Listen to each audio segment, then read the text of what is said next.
Kristof Loqi, mbi Adeon, në librin Një predikim mbi patriotizëm e nacionalizëm. Në vitin 1938, është miratuar një qarkore veçantë e Ministrit të Arsimit, botimi i librit të adetarit Kristof Loqi, Një predikim mbi patriotizëm e nacionalizëm. Kristof Loqi ishte jurist i shquar, avokat, gjykatës, nënpunës, ministër, shkrimtar, dramaturg, komedian, por dhe poet dhe adetar i madh. Ai lindi në Korçë në vitin 1872.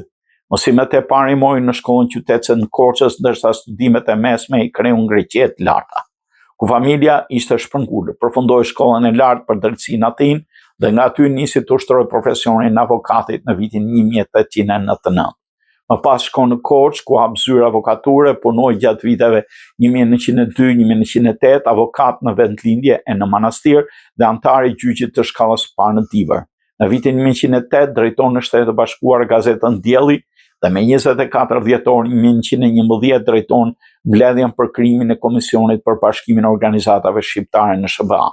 Më 28 prill 1912 është themelues dhe antar i Komisionit Qendror të Federatës Vatra.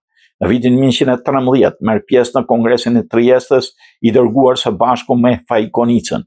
Më 6 qershor 1913 emërohet në krye të gjykatës civile dhe penale.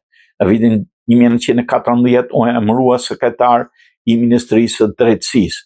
Në maj të vitit 1919 drejton botimin e të përkohshmes gazetës Hakimi.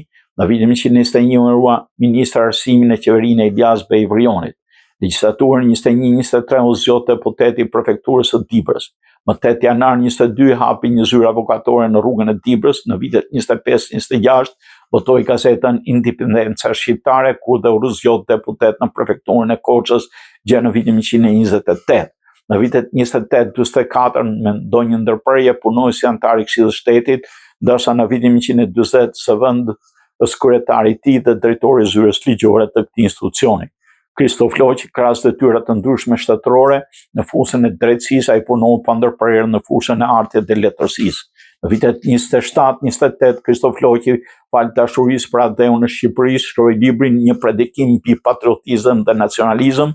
Ka shkruar 16 drama e tragjedi, 28 komedi, 2 opereta, 8 poema, poezi e satira, 6 vepra në gjuhën e letërsinë shqipe dhe 4 vepra në fushën e drejtësisë. Libri i shkruar me dashuri për Adeun dhe Shqipërinë, Një predikim mbi patriotizëm e nacionalizëm, ka një histori shumë të veçantë sepse ky libër fitoi konkursin e shpallur nga Ministria e Arsimit në vitin 1927.